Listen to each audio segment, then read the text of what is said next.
Dr. Molly Lee, a medical oncologist from Chinese University of Hong Kong, and I mainly work in thoracic oncology. So today I'm very honored to share about the LC Shield lung cancer screening study, which is conducted in Hong Kong. So in contrast to Western countries in East Asia, actually we do have a high prevalence of non-smoker having lung cancer. Close to 50% of lung cancer patients are actually light smokers or never smokers. So lung cancer in non-smokers is a big health problem in the East Asia, and therefore we think that it's important to create more lung cancer screening tools and also guidelines and evidence in this population. As you know, most of the previous published established screening evidence is based on those that are conducted among smokers. So in lung cancer, in non-smokers, important risk factors would include family history as well as the East Asian ethnicity. And therefore, we set out the LC Shield study, which enrolled subjects who are 50 to 75 years old, focusing specifically on non-smokers and those with a first-degree family history of lung cancer to be enrolled and to receive low-dose CT thorax, CT scan of the thorax. So importantly, what is that special about our study is that in East Asia, in fact, we have a severe shortage of radiologists that has significantly hampered the implementation of CT screening, even if we have the evidence.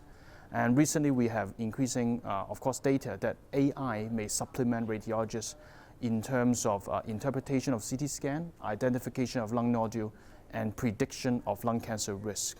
So for this lung LC Shield study, what we do is that these CT scan will be analyzed by AI for the presence of lung nodules.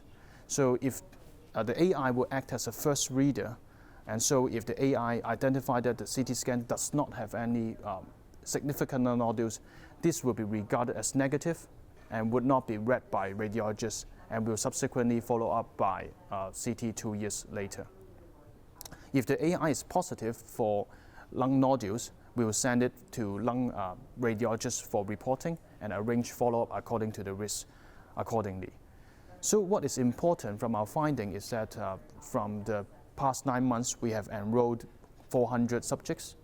And what we found is that AI is able to screen out around 60% of cases without lung nodules. And then we have identified a number of lung cancer as well and high-risk lung nodules by the AI on its own. The prevalence is around 1.5 to 2%, which is close to what has been reported in previous studies conducted in Taiwan and China, such as the Talent study.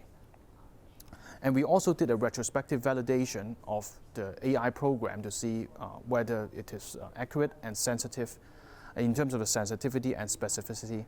And we find a high sensitivity and negative predictive value of over 99% with the use of the AI program.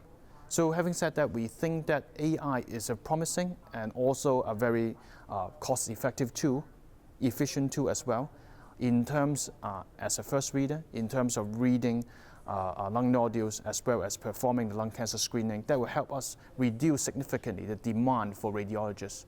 That will help us implement the use of CT screening in our locality where radiologist shortage and cost is actually a big issue in running such programs.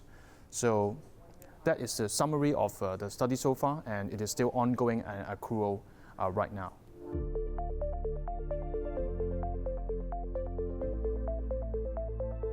We have been gaining experience on using AI, and certainly this technology has numerous potential. You know, it's not only about the program that we are using right now, but the multiple companies that have been accumulating data, and with further use of large language model, there will be increased use of AI, and potentially even in future we may be able to envision that we do not really need radiologists anymore when we are doing a screening for a really large population, and we can save the radiologists for targeted high-risk nodules where we really need, careful evaluation.